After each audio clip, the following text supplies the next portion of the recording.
My name is Kendall Key, and I am the creator of recoveringmeth.com.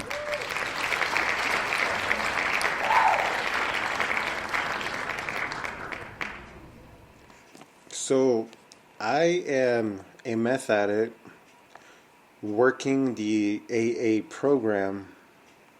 So, today's daily reflection from AA was talking about surrendering self-will. I can only speak for myself when I say this is the most difficult and confusing thing I have to do on a daily basis. I say that because this is something that I can't understand fully. Self-will. I'm an addict. So for the past 17 years, I have been nothing but selfish.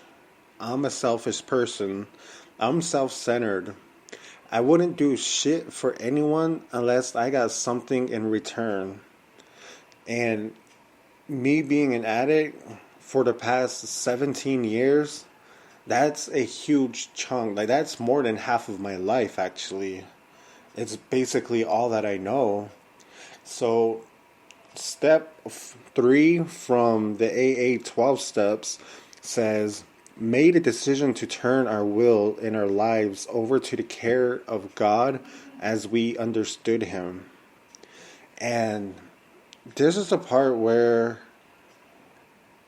because of my selfishness, my self-centeredness, it makes it tough because I want to be in control. Like, I know where I want my life to go. I know how it should go.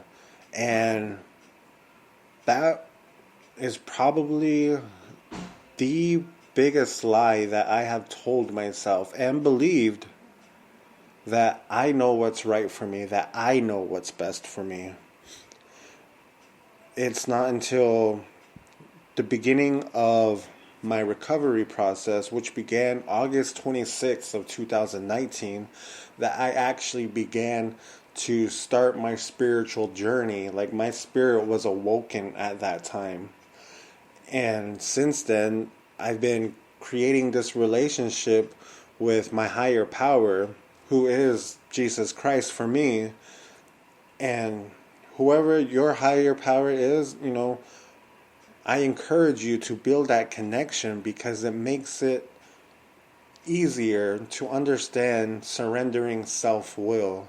Self-will is, for me, it's knowing that I am a part of something greater than myself that I can't really fully fathom just yet, but I'm getting there. I make that conscious decision to connect with my higher power every morning before I get out of bed. I pray, I ask for this, I let him know that, and that just basically builds that connection for the rest of the day. Like, okay, he's going to be there with me. And doing the self-will, surrendering that, for me at this point, it gets a little easier. It's something I don't do perfectly. I don't believe I ever will. But I feel like the more I do it, it's just basically like doing the opposite of what I would do, if that makes sense. Like, people, like right now, I'm talking to y'all, and I'm hoping that it will encourage and inspire someone out there that is still suffering. Because I know from experience that this life, living clean and sober, has been nothing but amazing. And I want to reach out and let the others, let people know, like, hey, if I can do it, you literally can do it. Anyone can. And for me, I feel like that's God's will. That's me surrendering my self-will, because I'm a selfish SOB, straight up. Like, you think I would rather be doing something, wasting my time, helping absolutely no one unless I got something in return out of it. But my higher power and me being 195 days clean, what I understand now is my higher power has a different route for me. That my higher power wants me to do exactly what it is that I am doing, especially when it comes to recovering meth. When I got probation and was going to meet my PO for the first time, the day before, I hung out with some friends, and of course, they were smoking from a bong. And me me at that time, the bongs were my shit. And this is me. I knew that was something I shouldn't have engaged in. I knew I shouldn't have put myself in that situation, but I didn't understand surrendering self-will at that time. So I put myself in that situation. I was watching them smoke. My self-will allowed me to go 3 rounds without taking a hit. Fourth time it came around, I said, fuck this. I'm going to get lit. And sure enough, the morning I was going to meet my PO, I literally walked the entire way there, still lit off my ass, and I sat inside my probation officer's office, lit and still going from the previous day. I was just like, oh my gosh. See, that's what I will do when I try to run my life. I do shit like that. Like, things that I know are bad, yet I still do it. And now that I am this far along in my recovery, I know God's will for me is a life not dependent on substance. So a couple months ago, I went back into Phoenix, and after my cardiology appointment, I hung out with some friends again, and I'm not exactly sure how much clean time I had under my belt, but it wasn't very much. Like, I still don't have that much, to be honest. But I hung out with them. These are people that I know, and I just wanted to check in, see how things were going, and it was a good time. And I can say that because I feel like I made that impact upon them. Yes, they were doing drugs in front of me. Yes, they were smoking meth in front of me. They asked me if they could or if it would bother me. I told them straight up, do your thing. And they did. That day, I was spiritually fit. I have that connection with my higher power because I did not smoke. I did not engage in it. I just sat there being myself, still conversating with them, laughing, and I was able to get through that, not have that temptation of, oh my gosh, like, I want this. I would like, I want to take a hit. No, not this go around, because God's will would rather have me sober and clean and be that example to those who are still active in their addiction. And for that, I give all glory to God, because I left from there clean and sober, and I'm pretty sure I planted that seed for recovery upon the people that I was kicking it with. And I think that's more impactful than me trying to shove down, hey, this is the program that I did that's working for me, you need to do it too. I don't want to be that type of person. I'd rather just be the example. And fortunately, God's will for me is allowing me to do that. I just have to surrender my self-will to that and submit to what He would rather have me do rather than what I would do.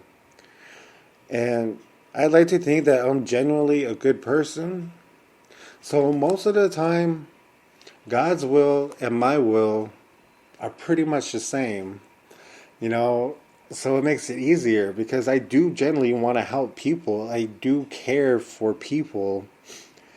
And I was working out of one of my step study workbooks, and I just wanted to share this with y'all because one of the questions say, describe your experience of turning your life over to Christ.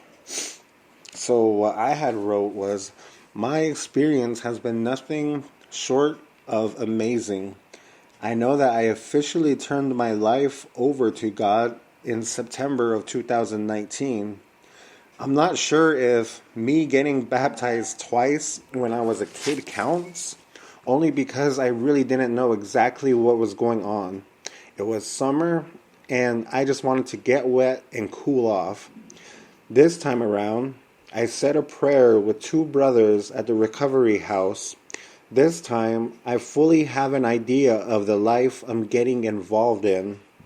In 6 months, I've read Revelations and Genesis. I've read other scriptures, and my personal favorite is Luke 15, the parable of the lost sheep, and how you always leave the 99 to find the one. I was / am the lost sheep, caught up and enslaved by addiction, sex, greed, sin, homosexuality, abandoned, fearful, hopeless, and defeated. I knew there was no way out, not by my own doing. August 25th, 2019. God carried me into the ER at Abrazo Central Hospital. He was the crutches that were holding me up. He spoke to me there. He forgave me. He told me how He was always with me since my baptism. He told me everything will be okay. Told me He loves me.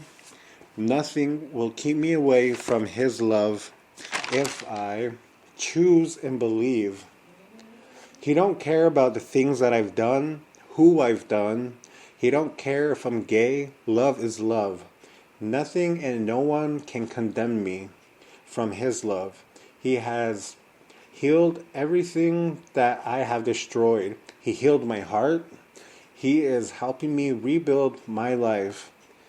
It has truly been the most amazing 6 months of my life. And I know that I wouldn't have made it this far into my recovery without my higher power. So today's daily reflection about surrendering self-will, it is tough, and it's a concept that can be confusing. It still confuses the crap out of me at times, but that's where I hold tight to my faith and my recovery, because I fully know that this is the life that I want. I don't want to go back to living out of the storage shed in the back of an apartment complex in the alley, unshowered for 3 weeks. No, like, I can't go back to that. I won't go back to that. So self-will is something that I try to practice daily as best as I can, as best to my abilities. Because I'm just a human. I'm just a straight up tweaker from the streets. I just chose not to die from my addiction. And I chose recovery. Sometimes, we do got to make that important decision, especially to get the help that we need. And I hope that the addict that's still out there in their addiction will get the help that they need, because it truly is beyond anything that I could have imagined in my wild tweaker dreams.